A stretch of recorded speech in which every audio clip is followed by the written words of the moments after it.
Assalamualaikum, salam satu Malaysia Nasional 8 malam ini bersama saya Fatil Hidayat Ghazali dan saya Hazel Desmond. Berikut paparan utama edisi Selasa 2 Mei.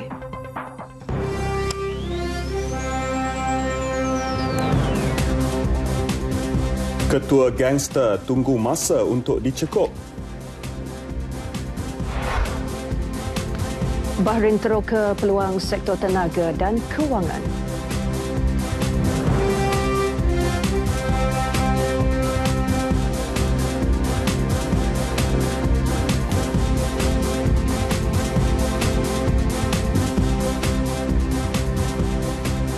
Ketua-ketua kumpulan gangster yang bergiat aktif di seluruh negara sudah dikenal pasti pihak polis. Hanya menunggu masa mereka akan ditahan dalam tempoh terdekat menerusi operasi khas yang akan dijalankan. Justru Timbalan Ketua Polis Negara Tan Sri Nur Rashid Ibrahim yakin kegiatan gangsterisme di negara ini akan dapat dihapuskan secara drastik.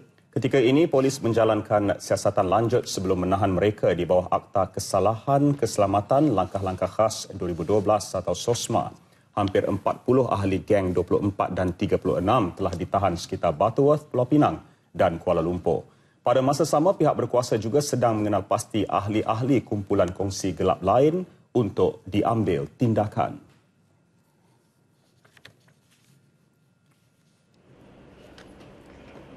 Undang-undang ini agak complicated. Kita perlu betul-betul detail, betul-betul maklumat yang kuat.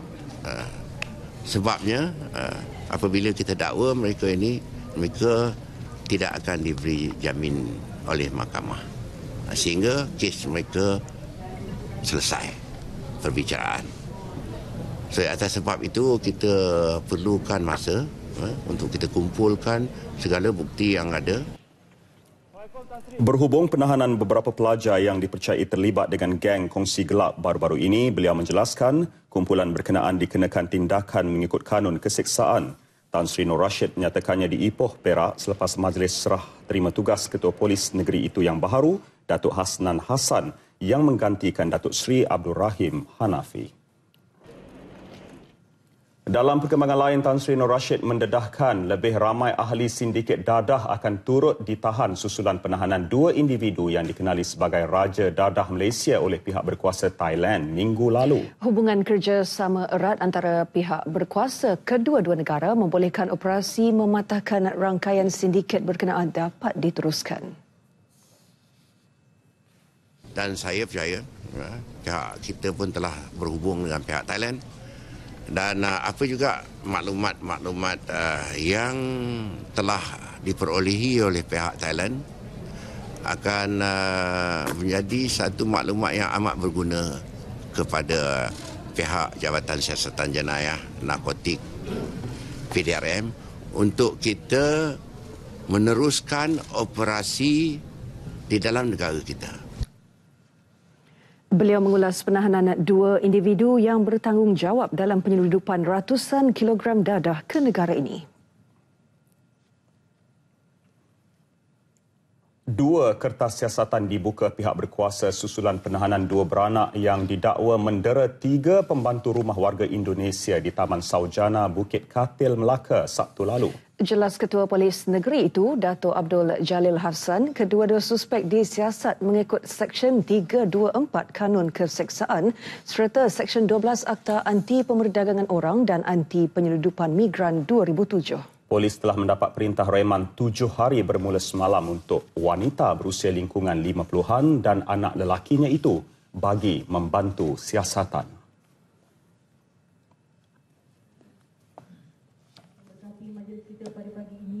Kita mengambil tindakan bawah 324 sebab kecederaan yang mereka alami dan akibat kecederaan tersebut iaitu dipukul dengan kayu mop, dipukul dengan kayu penyapu ke atas ketiga-tiga mangsa ini oleh kedua OKT dan siasatan telah bermula sejak mereka direman semalam dan insyaAllah dalam masa beberapa waktu ini kita akan dapat tahu apa tindakan seterusnya ke atas kedua-dua OKT ini. Ade Hermayani Siami dan Fitriyatul Hasanah berusia antara 21 hingga 29 tahun kini berada di bawah perlindungan sementara IPO dan ditempatkan di Rumah Perlindungan Wanita Kempas Johor selama 21 hari bermula semalam. Mereka nekat memohon bantuan orang awam untuk membuat laporan polis kerana tidak tahan didera wanita dan anak lelakinya itu di rumah dan restoran mereka di Taman Saujana, Bukit Katil. Datuk Abdul Jalil menyatakannya ketika program lawatan ke Hospital Melaka sempena Hari Polis ke-210. Rampasan daun ketum terutama di negeri utara Semenanjung semakin meningkat dan membimbangkan. Sejak 5 tahun lalu, 117 tan daun dan air ketum bernilai lebih 3.5 juta ringgit dirampas polis. Terbaru, hampir 1 tan daun ketum dirampas polis hasil 3 serbuan sekitar Perlis penghujung bulan lalu. 14 lelaki warga tempatan serta 4 lelaki warga Thailand turut ditahan reman. Jelas Timbalan Pengarah Jabatan Siasatan Jenayah Narkotik Risikan dan Operasi PDRM, Datuk Kang Ches Jiang, 33 guni yang diisi daun ketum turut dijumpai bersama peralatan penyediaan air ketum. Turut dirampas dalam serbuan 29 April lalu itu ialah 290 botol disyaki ubat batuk selain 54 bungkusan daun ketum. Sebahagian besar daun ketum yang masih belum diproses cuba diseluduk masuk ke Thailand di mana permintaan dan nilai pasarannya lebih tinggi. Kejayaan itu sekaligus mengekang kegiatan 3 sindiket penyeludupan daun ketum.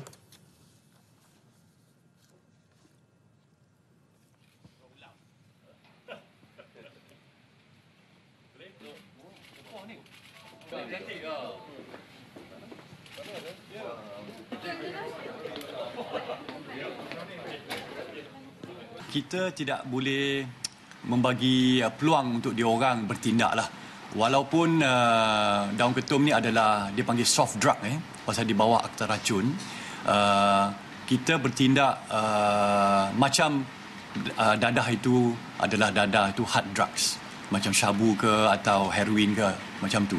So kita tidak tak boleh leka lah dalam operasi-operasi walaupun kumpulan ini mengedar daun ketum.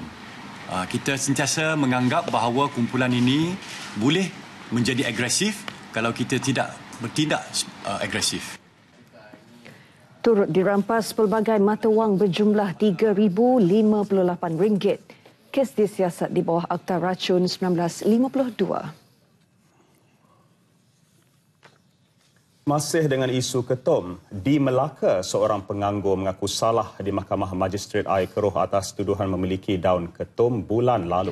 Tertuduh Azri Muhammad Zaid, 35 tahun, didapati memiliki plastik mengandungi daun ketum dengan berat keseluruhan 670 gram. Kesalahan dilakukan kira-kira pukul 1.15 petang di sebuah rumah di Kampung Cheng, 25 April lalu.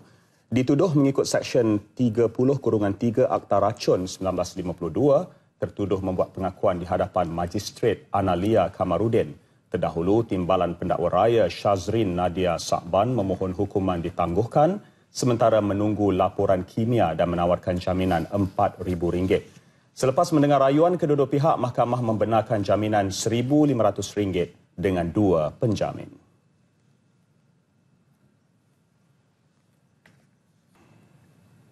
Memberi peluang kepada rakyat jelata untuk menghayati secara dekat sistem raja berperlembagaan di negara ini. Demikian matlamat pameran Raja Kita di Muzium Diraja Kuala Lumpur yang akan dibuka kepada orang ramai bermula esok sehingga 4 September depan. Ia dirasmikan Yang di-Pertuan Agong Sultan Muhammad Kelima. Pameran Raja Kita memberi fokus kepada 2 perkara, mengetengahkan institusi diraja selain sisi peribadi Yang di-Pertuan Agong. Ia meliputi segmen yang menerangkan hobi dan aktiviti riadah yang dilakukan baginda selain penceritaan dan sejarah Kesultanan Kelantan.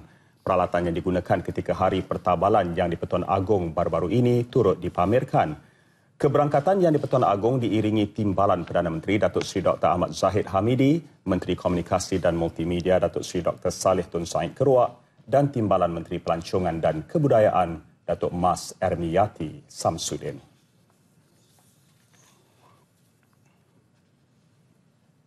Dalam ucapannya, Datuk Mas Ermiyati melihat pameran Raja Kita salah satu medium terbaik yang mampu merapatkan hubungan rakyat dengan istana. Ia sekaligus memperkukuh semangat cinta dan taat setia kepada negara.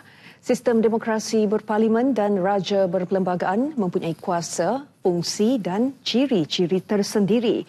Pameran dijelaskan dalam bentuk konvensional, teks dan peragaan artifak, tayangan video pertabalan, sudut informasi mengenai alat-alat kebesaran dan maklumat yang di-Pertuan Agong yang pertama sehingga kini.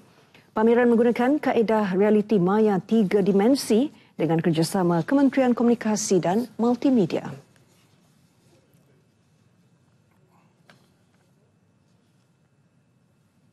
Bahrain berhasrat meneroka peluang-peluang baharu dalam sektor tenaga. Justru Menteri Minyak negara itu, Sheikh Muhammad Khalifah Ahmad Al-Khalifah, ingin mengadakan pertemuan dengan Khazanah Nasional Berhad.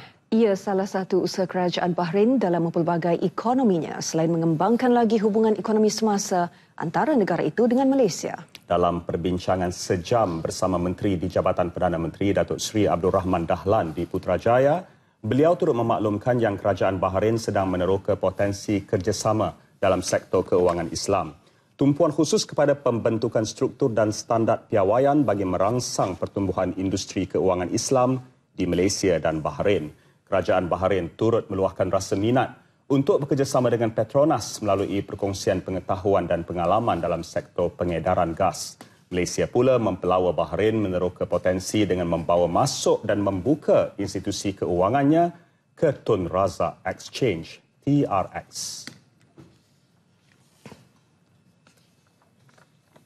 Dalam pada itu, Menteri Komunikasi dan Multimedia Datuk Seri Dr. Saleh Said Keruak menerima kunjungan hormat Menteri Penerangan Bahrain, Ahli Muhammad Al-Rumahi. Pertemuan di Pejabat Menteri di Putrajaya itu berlangsung 20 minit. Antaranya melanjutkan kerjasama bidang penyiaran yang telah terjalin sejak 2014 antara Pertubuhan Berita Nasional Malaysia bernama dengan Agensi Berita Bahrain, BNA, termasuk pertukaran wartawan antara kedua-dua negara. Selain itu, kedua-dua pihak turut bersetuju untuk bertukar rancangan bercorak dokumentari. Perkara berkaitan kepakaran keupayaan bangunan turut disentuh.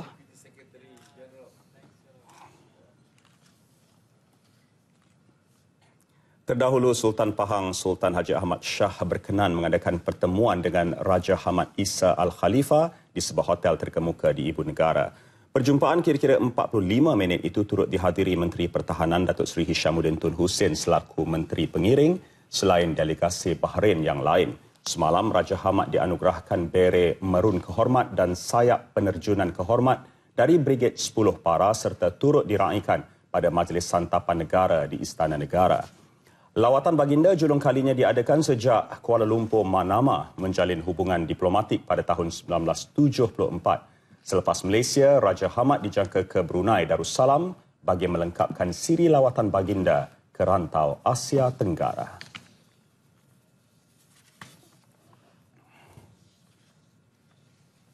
Lebih banyak institusi keuangan Islam perlu disenaraikan di Bursa Malaysia untuk merangsang dana Islam dan industri pengurusan kekayaan seterusnya, menjadikan Malaysia sebagai hub global bagi dana patuh syariah. Pengerusi Kumpulan Permodalan Nasional Berhad PNB, Tan Sri Abdul Wahid Omar membuat saranan itu memandangkan pelibatan institusi kewangan Islam masih di tahap rendah.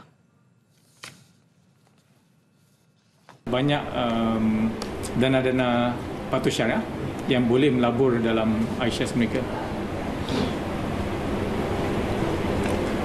Dan kalau kita lihat memang banyak permintaan daripada dana-dana yang patuh syariah ini, tetapi kurang wujudnya saham-saham yang patuh syariah, terutamanya dalam sektor kewangan.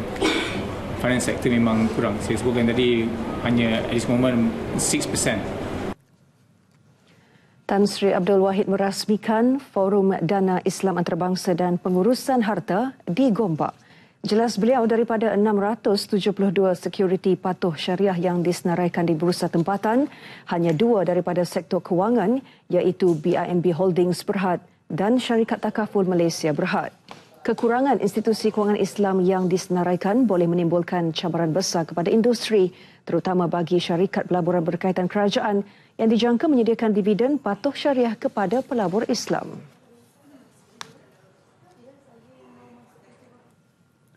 Kemakmuran dan keamanan di Malaysia perlu dipertahan bagi mengelak timbul sebarang pergolakan seperti di beberapa negara Asia Barat.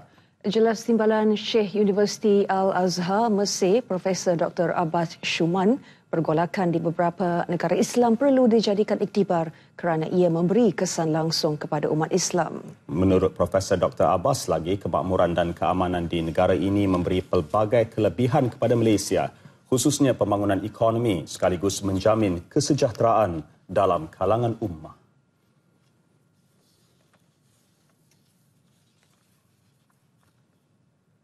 كنت تسأل عن أسبابها فهي غالبا استغلال من قبل أعداء الأمة لمشاكل داخلية بين بعض الفئات في المجتمع وبين أنظمة الحكم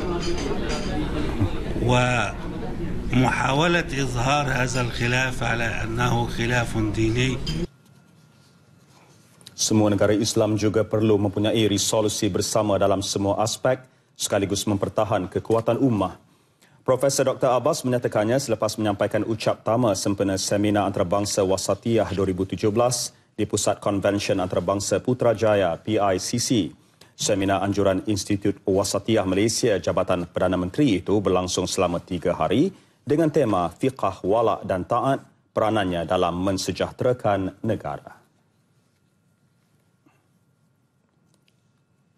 Kementerian Pendidikan dan JAKIM akan membincangkan terma dan rujukan untuk proses pendaftaran sekolah tahfiz agar dapat diletakkan di bawah satu institusi. Menterinya Datuk Seri Makhzir Khalid berkata perkara itu diputuskan selepas beliau mengadakan pertemuan dengan Menteri di Jabatan Perdana Menteri Datuk Seri Jamil Hill Baharom semalam. Terma dan rujukan itu meliputi penyediaan infrastruktur, kurikulum dan guru. Pegawai Kementerian Pendidikan dan JAKIM akan berbincang berhubung perkara tersebut dalam masa terdekat sebelum pihak yang terlibat melaksana proses pendaftaran sekolah tahfiz. Pendaftaran sekolah tahfiz dan persendirian perlu supaya segala peraturan dan undang-undang sekolah dapat diselaras dan dipantau.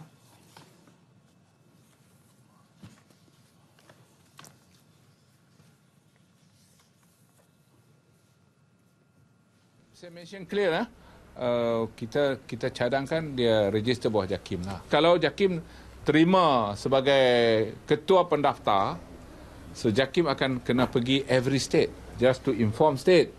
Sebab enactment lain. Every state they have their own enactment. Datuk Seri Makhzir ditemui media selepas merasmikan Multaka Pengetua dan Guru Besar Sekolah Menengah Kebangsaan Agama dan Sekolah Agama Bantuan Kerajaan di Putrajaya. Masih bersama Nasional 8. Menawarkan 8,000 jawatan kosong selain memberi peluang kepada pencari pekerjaan menjadi usahawan dan petani moden. Itu yang bakal dibawa program skim latihan 1 Malaysia Slim peringkat Zon Utara yang akan berlangsung di Stadium Sultan Abdul Halim Al-Usta Kedah Jumaat dan Sabtu ini.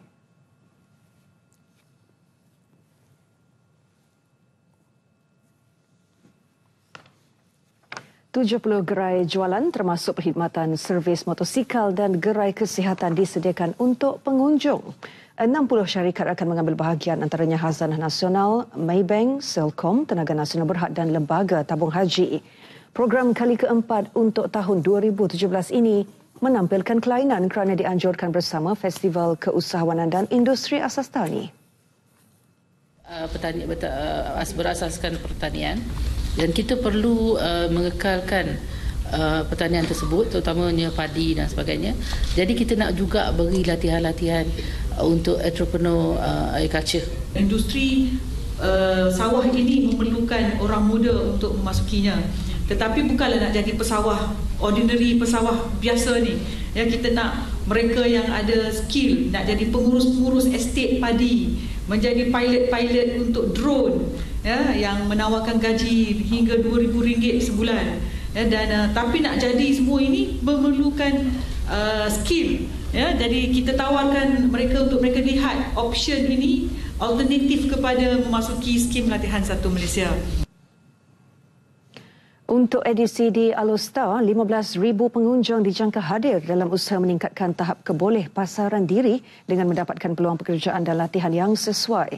Slim yang telah berlangsung di Kuala Lumpur, Pahang dan Kuching antara Februari hingga April lalu mendapat sambutan menggalakkan. Dianjurkan sejak 2001, Slim memberi peluang pekerjaan kepada hampir 99,000 graduan. Sesi temuduga akan dijalankan secara on the spot oleh syarikat-syarikat terlibat. Program turut diserikan beberapa artis terkenal antaranya Faizal Tahir, Kumpulan Zero, Khalifah Band dan Aizat Amdan.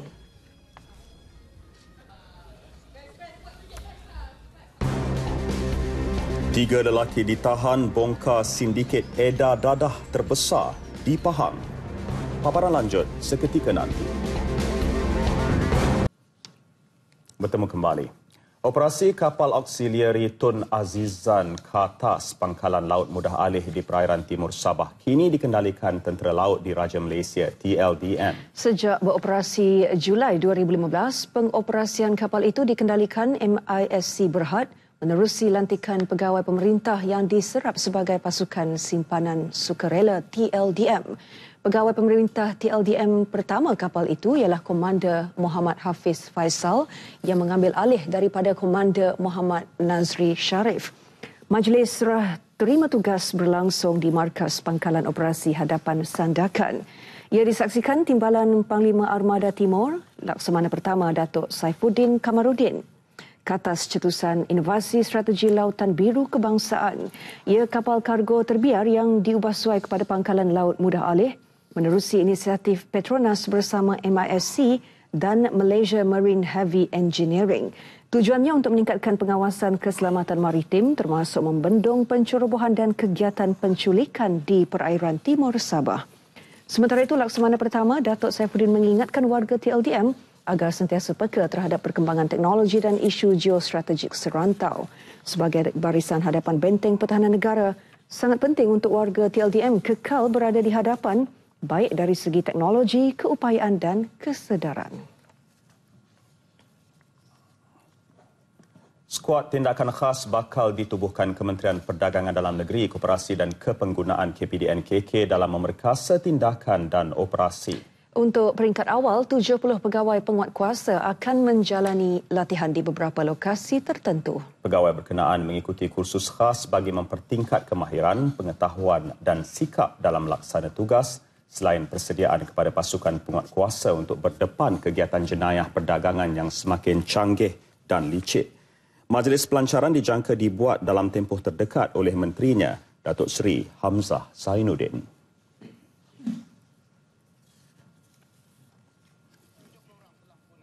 Ya, sekarang ini mereka akan menjalani latihan. Latihan ini bergantung kepada keadaan. Ada yang mengambil masa yang lebih lama, tengok dia punya jenis-jenis jenayah yang kita terlibatlah.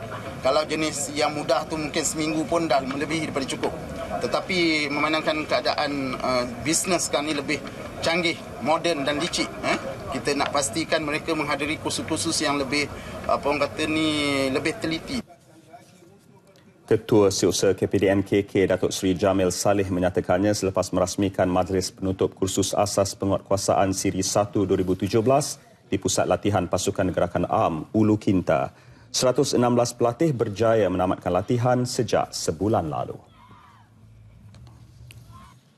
Mulai 11 Mei ini, masyarakat boleh membuat carian mengenai status bangkrap mana-mana individu di telefon pintar melalui aplikasi MyDI yang dilancarkan. Menteri di Jabatan Perdana Menteri Datuk Seri Azalina Othman Said yakin aplikasi secara khusus itu dapat membantu dan memberi luang lebih mudah kepada orang awam berurusan dengan jabatan insolvensi secara dalam talian.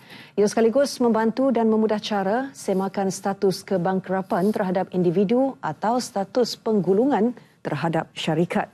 Selain pelaksanaan aplikasi MyDI, kerajaan juga merangka strategi bagi mentransformasi kerangka perundangan lama kepada perundangan moden sejajar perkembangan perundangan antarabangsa.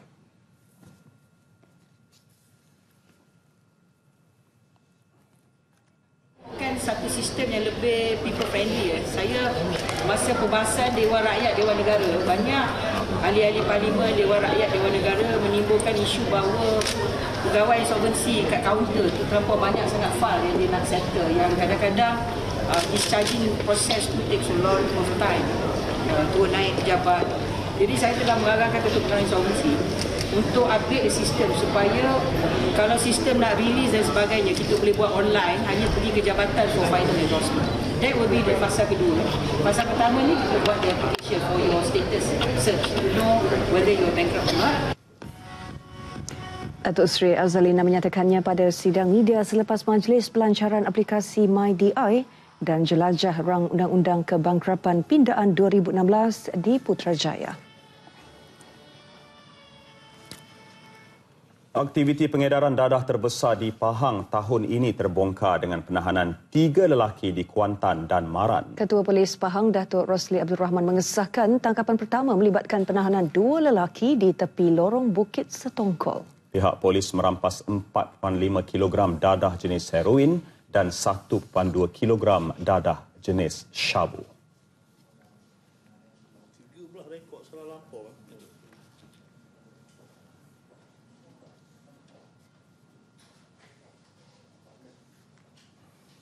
Kedua-dua lelaki ini berasal daripada Kuantan.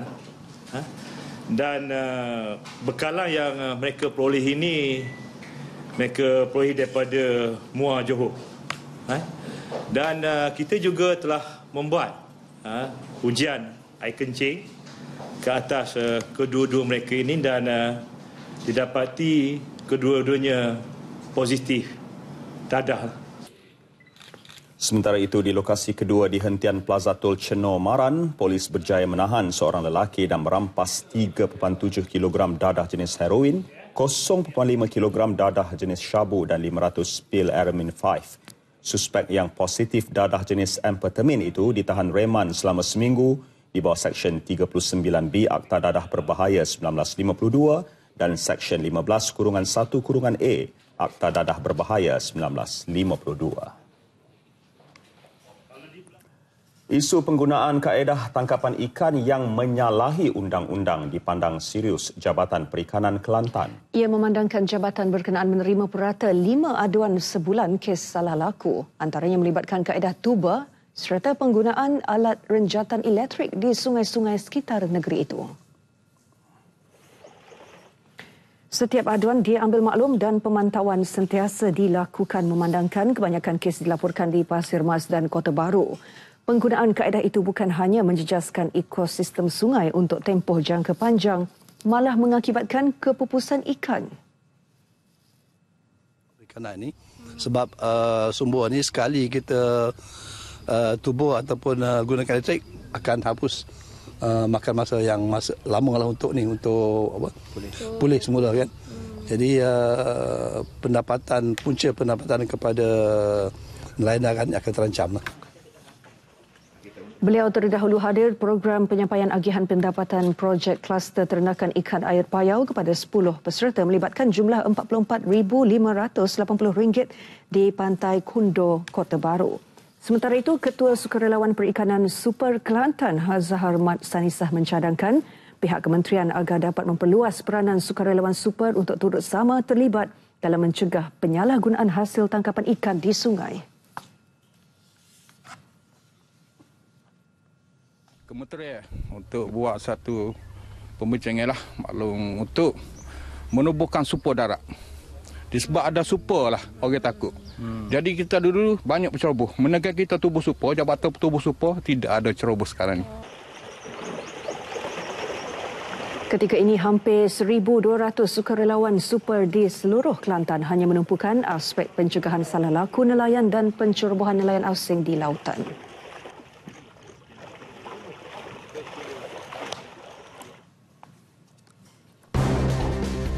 Tiga terkorban akibat banjir di Missouri. Perkembangan lanjut dalam segmen Luar Negara. Terima kasih atas kesetiaan anda bersama Nasional 8. Ekonomi Malaysia mencatat prestasi kukuh sejak beberapa tahun kebelakangan ini dan kekal berdaya tahan dalam arus ekonomi global yang mencabar. Kenyataan itu dibuat menerusi laporan perundingan tahunan Malaysia yang dimuktamadkan 15 Mac lalu dan dikeluarkan hari ini. Menurut Tabung Keuangan Antarabangsa IMF, kedudukan itu disokong kepelbagaian asas pengeluaran dan ekspor. Kedudukan imbangan kira-kira yang kukuh, kadar tukaran asing fleksibel dan dasar makroekonomi bersifat responsif. Kadar pertumbuhan KDNK sebenar juga diunjur meningkat secara sederhana kepada 4.5% bagi tahun ke tahun pada 2017. Namun ekonomi domestik bakal diasak tekanan daripada kelemahan ekonomi maju dan impak penyepaduan rentas sempadan. IMF menggesa lebih banyak langkah lebih berhati-hati dilaksana secara berterusan bagi mengukuhkan dasar penampan selain merangsang pertumbuhan ekonomi jangka panjang. Peningkatan inflasi harga pengguna pula diunjur pada purata 2.7% bagi tahun ke tahun, didorong harga minyak global yang tinggi serta langkah rasionalisasi harga minyak masak. Pendirian Dasar Moneteri Sedia Ada Malaysia disifatkan wajar dan Bank Negara perlu terus melaraskan dasar terbabit dan peka terhadap perubahan keuangan. Terbitan sukuk global mencecah $22.2 bilion Amerika sehingga akhir Mac lalu. Menurut agensi penarafan RAM Ratings, Malaysia masih mengekalkan dominasinya dengan menyumbang 38.5% daripada jumlah terbitan itu. Sukuk terkumpul global berjumlah $346.7 bilion sehingga akhir Mac dan Malaysia menguasai 48% daripada jumlah itu. Pada sukuk pertama tahun ini, terbitan sukuk berdaulat dirangsang pasaran sukuk global dengan sebahagian besarnya diterbitkan Indonesia, Qatar, Malaysia dan Hong Kong. Sukuk terkumpul Malaysia berkembang pada 11.5% tahun ke tahun kepada RM691.4 bilion daripada RM620.1 bilion yang dicatat pada tempoh sama tahun lalu. RM18.3 bilion sukuk domestik diterbitkan menjadikan nilai terbitan kepada RM37.6 bilion bagi suku pertama tahun ini. Sektor perkhidmatan kewangan menjadi pemacu utama pasaran tersebut. Kumpulan Air Asia mencatat faktor muatan 89% pada suku pertama tahun ini, naik 3% mata berbanding tempoh sama tahun lalu. Air Asia Berhad menerusi satu kenyataan berkata, jumlah penumpang yang dibawa meningkat 9% tahun ke tahun kepada 15.23 juta. Jumlah itu jauh lebih tinggi daripada pertambahan 5% dalam kapasiti tempat duduk. Pada akhir suku di bawah kajian, bilangan pesawat kumpulan itu berjumlah 176 buah. Cawangan Air Asia lain turut mencatat peningkatan. Thai Air Asia mencatat faktor muatan 89%, Indonesia mencatat 82%, Philippines Air Asia pada 92% dan Air Asia India mencatat faktor muatan 89%.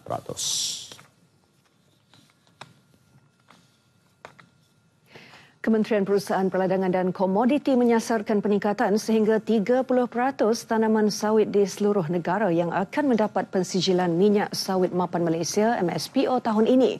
Menterinya Datuk Seri Masih Kiong berkata, sehingga kini terdapat sekitar 400,000 hektar tanaman sawit yang telah mendapat pensijilan itu, membabitkan 74 estet di seluruh negara. Pensijilan MSPO adalah untuk memperluas akses pasaran minyak sawit yang lebih besar di samping bertujuan meningkatkan imej minyak sawit daripada perspektif kemapanan.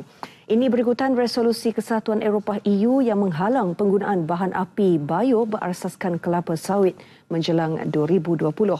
EU turut mendakwa ia dihasilkan melalui pemusnahan hutan. Sekarang lebih dari 400,000 hektar. Iaitu tetapi kurang dari 5% lah. Nah, estet-estet kita yang telah dipersijilkan. Tetapi kita harap dalam 2-3 tahun ini akan bertambah dengan banyak. Dan dalam tahun ini saja, ini akan bertambah 2 kali ganda yang disijilkan dengan MSPO.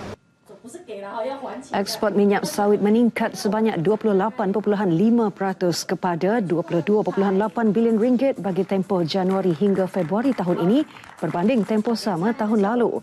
Beliau berkata demikian selepas majlis tayangan filem pendek mengenai kisah kejayaan penjajah Cina di ibu negara.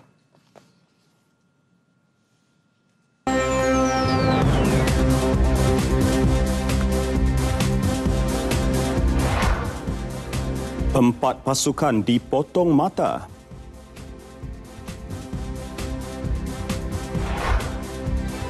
Fayole Atherton ungguli basikal Bukit Dunia.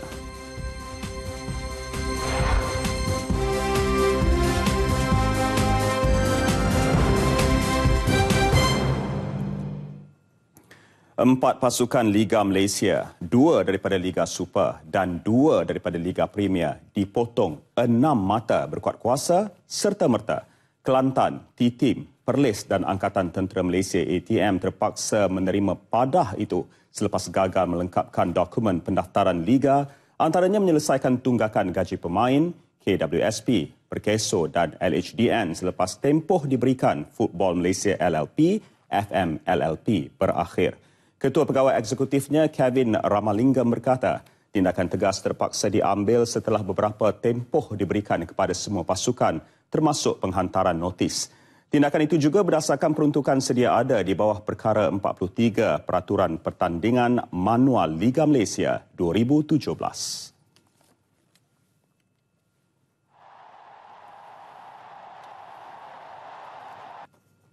So, untuk pasukan-pasukan yang telah mendaftar tetapi tidak mengemaskini bagi tahun ini, kita telah follow up dengan mereka dengan surat pada 27 hari bulan Januari, disusuli dengan surat pada 7 hari bulan Mac untuk memberi sedikit peringatan bahawa kita telah memberi ruang sehingga 31 hari bulan Mac untuk mereka membuat segala kemaskini.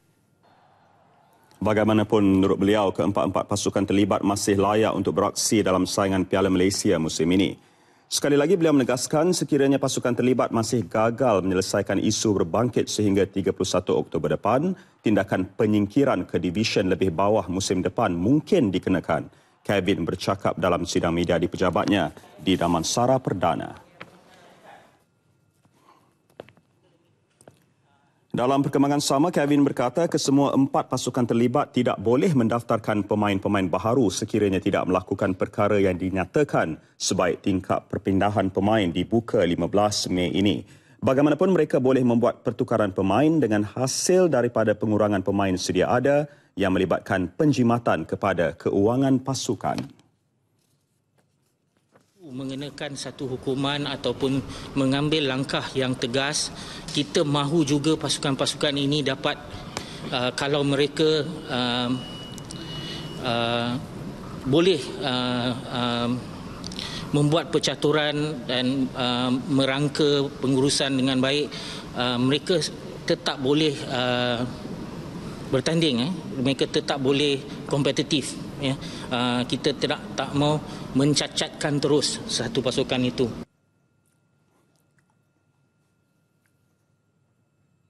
Dalam perkembangan lain, pasukan Johor Darul Takzim, JDT dan Kelantan didenda RM10,000 oleh Persatuan Bola Sepak Malaysia FAM akibat salah laku penyokong.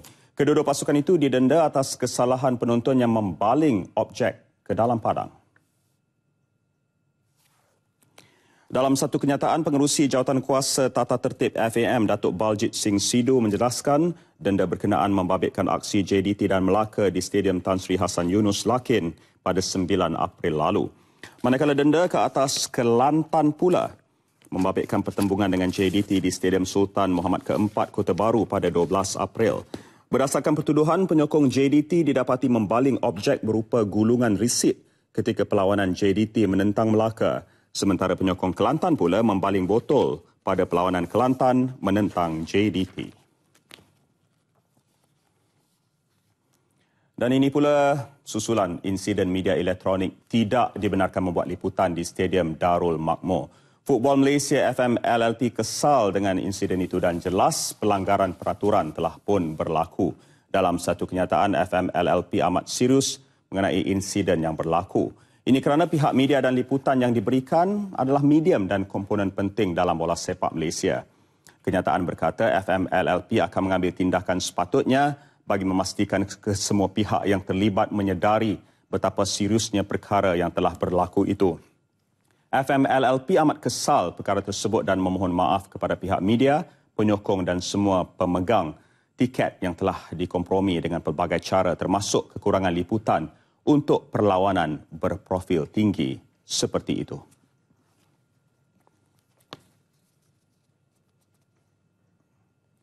Buat masa ini untuk mengambil tindakan yang seterusnya kita perlu menunggu laporan yang rasmi, ya, dan biasanya saya mendapat laporan tu dalam 5 hari selepas game, laporan-laporan yang rasmi, dan bila saya dapat kesemuanya sekali, seperti yang kita telah menyatakan dalam statement FMLP pada tempoh hari semalam, saya rasa tindakan yang sewajarnya akan diambil, sebab ini adalah isu yang amat serius sekali, bukan isu yang kecil. Masih bersama Nasional 8. Wanita disaran merebut peluang meningkatkan kompetensi, ilmu pengetahuan dan kemahiran untuk berdaya saing dalam bidang pekerjaan. Ini kerana wanita merupakan nadi penting kepada pembangunan dan kemajuan negara. Isteri Perdana Menteri Datin Sri Rosmah Mansor berkata, kreativiti wanita mampu menjana pelbagai inovasi yang boleh membawa perubahan positif. Wanita kini telah membuktikan kemampuan dan kelayakan untuk menjawat jawatan penting dan memimpin sesebuah organisasi. Beliau berbangga wanita turut boleh bergerak progresif dan berpeluang menyumbang secara aktif kepada pembangunan negara. Serta ke lapangan bersama-sama berkumpul di majlis jamuan atas berkat usaha kerajaanlah dan pelbagai pihak kita berjaya memertabatkan kedudukan wanita Malaysia di mana ianya terbukti jauh lebih baik dan membanggakan berbanding dengan negara-negara lain. Sedikit perkongsian dengan puan-puan sekalian, statistik menunjukkan bahawa pada tahun 2016 sebanyak 52% tenaga kerja di dalam sektor pekerjaan adalah kaum wanita. Ini jelas menunjukkan bahawa kaum wanita juga adalah sebahagian daripada modal insan yang berpotensi menyumbang kepada penjanaan secara langsung ataupun tidak langsung ekonomi negara. Datin Sri Rosmah berucap pada majlis makan tengah hari bagi meraihkan tenaga kerja wanita sempena sambutan Hari Pekerja 2017 di Sri Perdana Putrajaya. Majlis dihadiri seramai 220 tetamu dari 22 buah syarikat yang mewakili pelbagai industri di Lembah Kelang, Melaka dan Negeri Sembilan.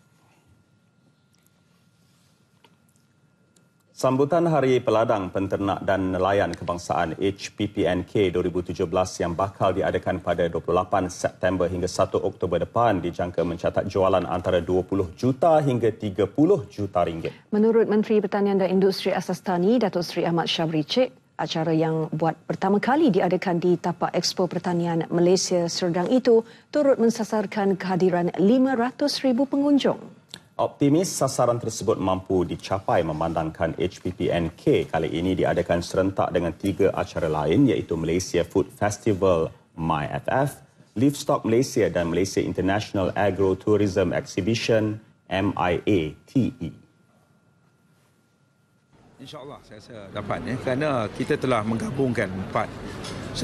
Setiap satu itu ada pengikutnya sendiri. Tetapi bila dia datang, kalau food festival bukan sekadar makan, dia keluar dia akan tengok pasal tourism, agrotourism, dia akan dapat melihat teknologi ternakan yang baru dan kalau Hari Peladang tu sendiri dah ada 5-6 ribu orang yang akan datang. Itu sendiri sudah ada. HPPNK 2017 bertemakan makanan kita, masa depan kita bakal menampilkan 850 gerai pameran dan jualan. Datuk Seri Ahmad Syabri sebelum itu merasmikan majlis pra-pelancaran HPPNK dan Malaysia Food Festival MyFF di MAIPS Serdang. Hadir bersama timbalannya Datuk Seri Tajuddin Abdul Rahman. Mayat seorang wanita berusia 45 tahun ditemukan dalam kereta miliknya di Kampung Simpang 4 Cerang, Kota Baru, Kelantan. Ketika mengesahkannya, Ketua Polis Daerah Kota Baru, SCP Ismail Mat Siddiq memaklumkan identiti mangsa dikenali sebagai Mazlina Muhammad. Mayat mangsa ditemui penduduk kampung kira-kira pukul 7.15 pagi. Mangsa dipercayai mati mengejut. Mangsa sebelum itu dalam perjalanan menghantar 3 anaknya ke sekolah. Siasatan menyeluruh dilakukan termasuk bedah siasat bagi mengetahui punca kematian. Mayat dihantar ke Hospital Raja Perempuan Zainab II, Kota Baru.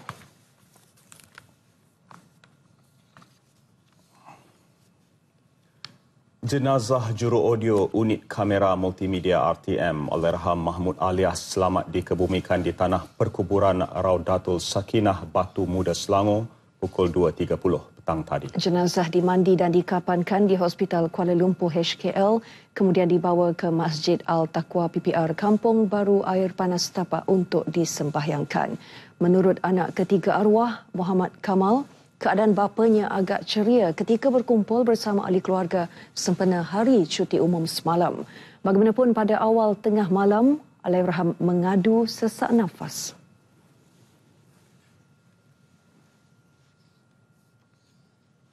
Dua 2.45 mak saya dah panggil anak dia kan. Saya je terjaga suruh kan. Lepas tu masuk ke bilik. Dalam bilik tengok ayah saya macam dah susah nafas. Nafas dia tak kuat dah. Ada macam ayah nak air ada. Urutkan dada dia. Aduh. Bagi air dia okey. Lepas tu pula dalam tak sampai 10 minit tu dia panggil balik saya. Lepas tu cakap tengok cakap ayah dah macam dah lain lah dari situ. Tengok cakap ayah jangan macam ni je kan. Allahyarham meninggal dunia kira-kira pukul 4 pagi di Hospital Kuala Lumpur. Beliau adalah seorang pekerja yang berdedikasi, amanah dan jujur, dan beliau sentiasa menjalankan kerja-kerja dengan baik dan sanggup bekerja walaupun liputan itu sehingga melebihi masa, kadang-kadang sehingga 24 jam. Sepatutnya dia akan bersara pada tuan ni arwah ni. Dia kerja yang bagus, sama kerja yang bagus, disiplin dan sebagainya lah. Bagi saya, dia kawan karib baik dengan saya. Sebab satu gasam memang rajin bekerja dengan saya. Berusia 59 tahun, Allahyarham Mahmud yang sepatutnya bersara September ini meninggalkan seorang isteri dan 7 orang anak. Lebih 1,000 ahli UMNO dan masyarakat Perlis melibatkan Parlimen Padang Besar, Kanga dan Arau menyertai larian bendera sempena sambutan ulang tahun UMNO ke-71 bagi Zon Utara. Larian bermula 9 pagi di Padang Besar diketuai wakil UMNO bahagian masing-masing sebelum diserahkan kepada UMNO Negeri Kedah. Parlimen Padang Besar diketuai oleh Naib Ketua Bahagiannya Azizan Sulaiman menyerahkan bendera larian kepada ahli Parlimen Kanga Insinyur Syahrudin. Ia diteruskan ke Arau dengan destinasi akhir di sempadan Perlis Kedah untuk diserahkan kepada UMNO Negeri Kedah. Sementara itu, pengerusi Badan Perhubungan UMNO Perlis Datuk Seri Syahidan Kasim berkata, sambutan kali ini amat meriah dan diterima baik wakil parti komponen lain serta masyarakat pelbagai lapisan.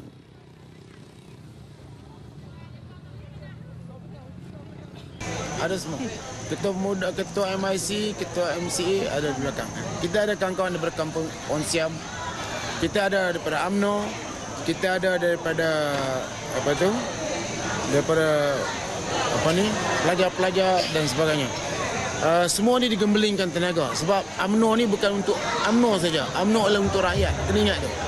Ini perjuangan UMNO sebenarnya untuk rakyat. Bila UMNO kuat, semua rakyat akan bergembira.